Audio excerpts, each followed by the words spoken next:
এটা কথা কওকচোন, শ্যাম কানু মহন্ত আৰু বোলে সিদ্ধাৰ্থ শৰ্মা জেলত আছে জানো? মইতো অলপ আগত বাহিৰত দেখি আহিছোঁ। আপোনালোকে গম পায় জানো? নাপায়? তো ব'লক চিনাকি হওঁ। ভিডিঅ'টো আমি আৰম্ভ কৰোঁ।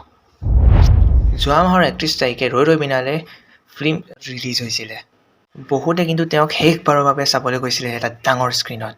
কিন্তু সেই চিনেমা হলৰ স্ক্ৰীণৰ আগত হাজাৰ হাজাৰ ফেন্স বহি আছিলে, আৰু সেই হাজাৰ হাজাৰ ফেন্সৰ মাজত আছিল কেইটামান দালাল, যিয়ে আমাৰ মৰমৰ জুবিনদাৰ শেষ চিনেমাটো চাবলৈ যোৱা নাছিল, ৰেকৰ্ড কৰিব গৈছিলে, আৰু ৰেকৰ্ড কৰি ইউটিউবত আপলোড কৰিব গৈছিল। আৰু ইয়াতে মেইন অপৰাধী হৈছে আমাৰ সমাজৰ কিছুমান মানুহ, যিয়ে ৰিপৰ্ট মৰা জেগাত সেইবোৰ ভিডিঅ' আৰু ভাইৰেল কৰিছে আৰু শ্বেয়াৰ কৰিছে।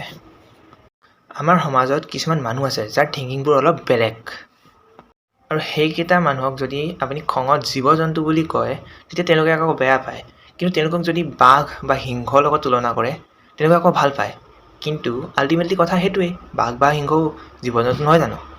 আৰু ইয়াতে যদি অলপ লেংগুৱেজটো যদি চেঞ্জ কৰি দিওঁ, জীৱ জন্তু জেগাত হিন্দী লেংগুৱেজত জানৱৰ বুলি কওঁ, তেতিয়াতো আৰু জুই লাগি যায়। প্ৰায় 30% মানুহ আমাৰ সমাজত তেনেকুৱা আছে। তো এইকেইটা মানুহক আপুনি দালাল নকয় কি ক'ব? এতিয়া সেইবোৰ মানুহক যোনে এনেকুৱা কাম কৰে তেওঁলোকক কি ক'ব লাগে? মই দুটা অপশ্যনছ দিছোঁ, দুটা। 1 দালাল, 2 নম্বৰ অৰ্থ নাইকিয়া। কি হয় কমেণ্টছত জনাব।